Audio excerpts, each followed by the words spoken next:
behind the art center here in Accra was one of the areas that was hugely affected. People, a lot of cases were recorded in that part of the city, Accra. We know sanitation and filth also is one of the factors that foments cholera spreading in the city. We'll bring you details and also get an understanding from the Accra Metropolitan Assembly. It's been 2 years since we saw such casualties and a lot of problems coming up as a result of the cholera outbreak. Let's now speak to Mr. Simpson Boateng, Director of Public Health at the Accra Metropolitan Assembly. Good afternoon to you, Doctor. Yeah, good afternoon. Doc, you've issued a health alert, the Accra Metropolitan Assembly. What's feeding this alert? What have you observed? Yes, thank you very much. Last week, we had a report that there was an outbreak of cholera. In fact, it involved one case, and the case was detected at 37 Military Hospital. And the patient was said to have come from Achimota. So we went to Achimota, where he resides, and we also learned that he is a student of the Maritime University at Nungwa. So in actual fact, the case came from Nungwa and not from AMB. You know, and what we have done is that we have gone to the house to talk to the people there. We have negated the entire house and its surroundings. We have given health education to the people around to look out for any symptoms of cholera. And we have personnel stationed there to make sure that anybody who will show any sign of the disease will be, you know, taken care of. So these are some of the things that we have done just to ensure that it doesn't spread in other parts. That's in specific relation to the case that's been reported at the 37 Military Hospital that's caught your attention. But what's your plan beyond issuing the health alert? What the AMA is doing to ensure that we don't see more of these cases recorded in the city? Yes, you recall that in 2014, there was a lot of, we had a very severe outbreak here in Accra, and a lot of people died as a result. And because of that, we resolved that we don't want such a situation to happen again, and we therefore put some measures in place, and the measures have worked very well. That is why from April last year to April this year, this is the only case that we have recorded. What we have done is that we have intensified the health education. We see our men going about, ensuring that people will keep to the standards that we have set for them, especially the food vendors. We don't want people to buy food from, unhygienic sources. And we are also prosecuting people who are exposing their food to the weather. We are also ensuring that people who fall foul to the law are also prosecuted, and we are prosecuting them on daily basis. Again, we are also intensifying cleanup exercises. In addition to the mentoring sanitation days, we also organize cleanup exercises occasionally in the various sub-metros to ensure that this cholera which we experienced in 2014 will not happen again. Okay. So these are some of just but a few of the things measures that you put in place. My specific focus, Dr. Boateng, it's about the areas that were affected in 2014. Mensa Guinea was one of the areas. I remember the AMA went there with bulldozers, cleared a lot of the buildings from that area. Is there a focus plan for the areas that were worst affected in 2014, and what are you doing specifically in those areas? Yes, because of the open defecation, which is very rampant in such areas, that's farming areas. Last year, you saw our elimination of a lot of slums in the city, and that also contributed significantly to our not having the disease last year. So these are some of the things that we are doing. We are eliminating all those, slum areas where sanitation is a very huge challenge. And we are also arresting people who are defecating in the open. And in addition to that, we have also built a number of public toilets, about 48 of them, some at various stages of completion. And the household toilet policy is still in force. And we are ensuring that, residents have, landlords have toilets in their home. So these are some of the things that we are doing. Okay. Now, for the statement you issued, the alert you issued over the weekend, one of the things you mentioned was refuse collection. That's one major area that has always been problematic, Dr. Boateng. What's the plan? Is it that it will be done every single day so we don't see filth in the community? Yeah, you see, waste management is a very huge, problem in the city. What has happened is that we don't have our own landfill, engineer landfill site. So we have to travel all the way to, our contractors have to travel all the way to Phone and also to Insomnia in the through the Gas area. I mean, Gan West, rather, Gan West area.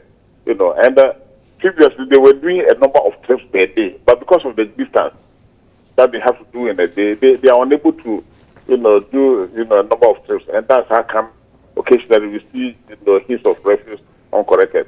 But we are doing our very best. We are putting up transfer stations where, the refuse will be gathered and stored, and at night they will be taken to the final disposal site.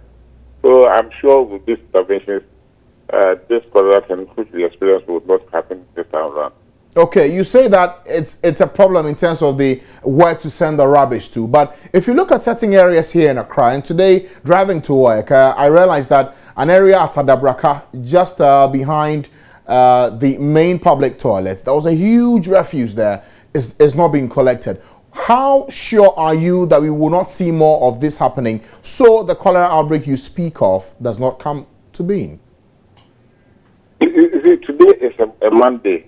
It means this thing must have been piled there over the weekend. And I'm sure by the end of the day, if you go there, the refuse we are referring to will not be there. We have a system in place where all such, refuse are corrected. Those who are not corrected over the weekend are corrected, so it will be corrected. And in addition to that, we have also initiated the spraying of this sanitary site. We sprayed there last year after the rain and after the incident at Circle. We sprayed the entire area with the 2 million people, and we didn't have any outbreak. So yes, we are on top of the job. Now, for the waste management companies, have you already had discussions with them about how to go about this? Because what you say about it being a weekend and today being a Monday, it's quite worrisome, Dr. Boateng, because if these things happen over the weekend and there are cases, surely it will not come down to they not working over the weekend and the filth ending up on the streets. No, my department is the Department of Public Health. We have the Waste Management Department. And what I know is that they also have their plans to ensure. I'm always ask somebody who works with AMA, but not directly with the Waste Management Department. So they may have their specific plan. I know that they have such a plan, but I may not know the details. All I know is that plans are in place to take care of all these things. Okay. And for the residents in Accra, what's the charge to them? What do we do collectively to ensure that this outbreak does not happen? Yeah, for the residents, that's why we have issued out this alert. We want to assure them that, our health facilities are well equipped to take care of any outbreak that will happen. Because we have given them the logistics and they have been given the skills, the personnel. And the treatment of cholera is free. So what we are saying is that if anybody should show any symptoms or signs of the disease, they should not hesitate in going to seek, help from these health facilities. They must also not, invite any disease to themselves by buying food from unhygienic sources. They must make sure that the food they eat is also hot. And most of all, they must also make sure that they wash their hands thoroughly with running water and soap after they have emptied the toilet. You see that these are these simple interventions that can be put in place to avert any outbreak. Okay. For those who sell just close to the gutters, what's the plan for them? Because much as you say you are clamping down on them, we continue to see them still operating from those areas on a daily basis. Yes, we are educating them, and what is more, we are seizing and destroying their food. I'm sure if they do it once, twice, they will not. It will not. Make it. Profitable for them to come back again. So we are seizing and destroying the food. Yes, there's a task for us as we do now, going about looking out for this recalcitrant food vendors and to seize and destroy their food. All right, Dr. Simpson Boateng, thank you for your time. We'll also run our check to see what are the measures you speak of so eloquently are actually being done on the ground. We'll run our checks as well. But thank you for speaking to our Dr. Simpson Boateng, is the Director of Public Health at the Accra Metropolitan Assembly, telling us what the detailed plan is for the AMA in ensuring that we do not see an outbreak of cholera in this year as the rains set in. At this point, we'll go for a break, but when we come back, we'll tell you details about how the family of the man who was killed by the soldiers at the Kaswa Millennium City, is heading to court to sue the Ghana Armed Forces. Details of that story and more after the break. Stay with us.